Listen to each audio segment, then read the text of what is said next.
মিঠিঝোড়া ধারাবাহিকে দেখেছিলাম আমরা রায়ের পরিবারের কাছে ওর নতুন পরিবারের দাদা বৌদি গিয়েছিল, সমস্ত কথা জানিয়ে এসছে, যেন ওরা পরের দিন ওদের শ্বশুর শাশুড়ি মার বিবাহবার্ষিকীতে রায়ের সাথে দেখা করতে আসে। ছটফট করছিল ওদের মেয়ের সাথে দেখা করবে বলে, কিন্তু ডাক্তারবাবু নিষেধ করেছেন, এতে হিতে বিপরীত হতে পারে। যখন কিছু মনে করতে পারছে না তখন জোর করে মনে করানোর চেষ্টা হলে ওর মানসিক চাপ হতে পারে। তাই বাড়ির লোকেরা শক্ত হয়ে অপেক্ষা করছে পরের দিনের জন্য। ওদের পরিবারে হই হই হচ্ছে, সবাই প্রস্তুত, লোকজন আসছে। ওদের বাবা মায়ের বিবাহবার্ষিকী, রাইও সেজে গুজেছে, দেখছে আংটি এনেছে, দুজন দুজনকে পরিয়ে দিল। ওর মনে পড়ছে নিজের কথা। অনির্বাণও প্রথম বিবাহবার্ষিকীতে ওর জন্য একটা কানের দুল কিনে এনেছিল, এনে ওকে পরিয়ে দিয়েছিল। বলেছিল তুমি আমাকে কিছু দেবে না, ওর থেকে কিছু ভালোবাসা আদায় করতে চেয়েছিল। আরও বলেছিল প্রত্যেক বিবাহবার্ষিকীতেও একটা করে উপহার দেবে, আর ও ওকে ভালোবাসায় ভরিয়ে দেবে। দুজনের মধ্যে দুষ্টু মিষ্টি খুনসুটি চলেছিল, যেটা খুবই উপভোগ্য ছিল। সেগুলো মনে পড়ছে, মনে মনে ও আনন্দ উপভোগ করছে। হঠাৎ ওই পরিবারের এক সদস্য ওকে ডাকলো, বলছে কি ব্যাপার অনামিকা, তুমি কি ভাবছো? বলছে না, এই তো দেখছি। বলছে দেখো সকলে এসছে, তুমি কথাবার্তা বলো, তুমি একটা কাজ করো, তোমার সাথে কিছু মানুষ দেখা করতে চায়, চলো তো তোমার ঘরে। বলছে আমার সাথে? বলছে হ্যাঁ। বলছে না আমি যাব না। কেন আমি যাব? কিছুতেই যাবে না। ওই বাড়ি বড় বৌদি বলছে তুমি তো আমাকে বিশ্বাস করো, ভরসা করো, তুমি চলো না, তোমার কোনো ভয় নেই। ওদিকে অনির্বাণ আসছে এখানকার অনুষ্ঠানে, ওর মধ্যে একটা যেন অনুভূতি কাজ করছে যে রায় ওই পরিবারে আছে। মাকে বলেছিল যে আমি যাচ্ছি, তখন বলল আমি তো কোনো দিন দেখিনি কারোর অনুষ্ঠানে তুমি এত দূর থেকে যাবে, সেই খড়গপুরের কাছে ওদের বাড়ি। বলল দেখো আমি হয়তো রিফিউজ করতাম, কিন্তু ওদের পরিবারটা এত ভালো, একদিনে আমাকে এত আপন করে নিয়েছে, আমি ওদের কথা ফেলতে পারিনি, প্রত্যেকে আমাকে ডাকছে। তারপর বলেছে যে মা তুমি আমার জন্য ওয়েট করো না, অনেক দূরে যাব তো, তাই তুমি খেয়ে নিও। ওর মা চিন্তা করছে, তখন বলছে দেখো রাই কোথাও না কোথাও আছে, অনেকে হারিয়ে যায়, আমি যদি কোনো দিন তোমার কাছ থেকে হারিয়ে যাই তুমি কি আমায় খুঁজবে? বলছে এইসব কথা বলো না অনি, এগুলো শুনতে আমার ভালো লাগে না। তখন বললো ঠিক আছে মা আমি আসছি, তুমি সাবধানে থেকো। বেরিয়ে গেল।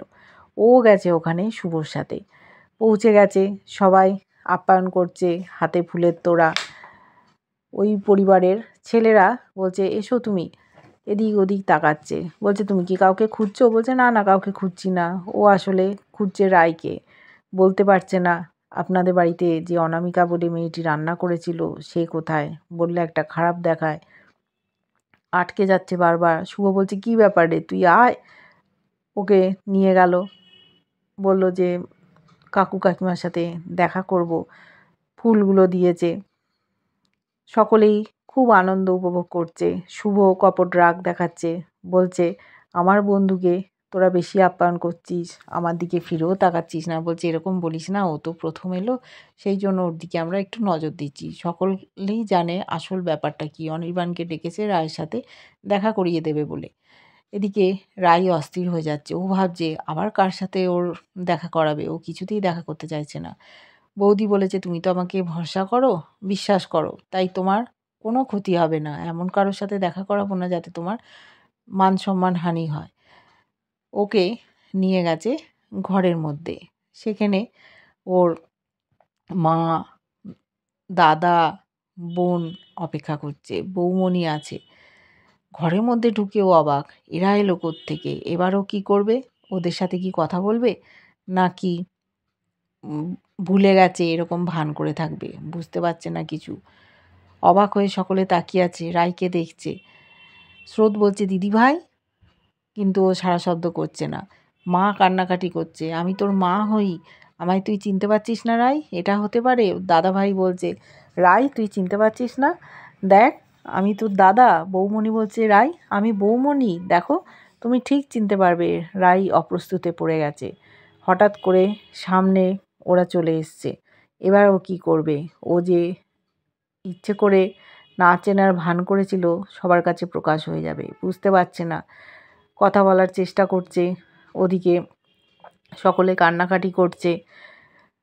তারপরে দেখেছি হঠাৎ করে বাঁধ ভেঙে গেছে রায়ের। ও কান্নায় ভেঙে পড়েছে, বসে পড়েছে, কেঁদে ফেলেছে। ওই পরিবারের বড় বউ, সে তার স্বামীকে ফোন করে ডেকেছে, ঘরে এসো তুমি একবার।